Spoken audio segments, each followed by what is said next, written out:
ஆன்மாக்களாகிய நாம் 100க்கு 100 முழுக்க முழுக்க துன்பத்தை நுகர்கின்றோம். அந்த துன்பத்தை இன்பமாக எண்ணுகின்றோம் அறியாமையினர். ஆடு கோழிகளை கத்தி எடுத்து வெட்டுவார்கள். ஆமையை வெட்ட முடியாது. கடவுள் அதுக்கு ஓடு கொடுத்திருக்கு.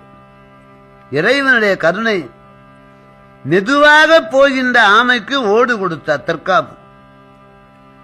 குதிரைக்கு வேகத்தை கொடுத்தார். பசுவுக்கு பாலை கொடுத்தார். மனிதனுக்கு அறிவை கொடுத்தார். தாய்மார்களுக்கு அழகை கொடுத்தார். மயிலுக்கு தோகையை கொடுத்தார். சேவலுக்கு கொண்டையை கொடுத்தார்.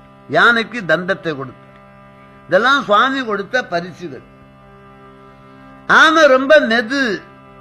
அதை அடிச்சா அந்த ஓட்டுக்குள்ள போய் ஆக ஆமையை எளிதாக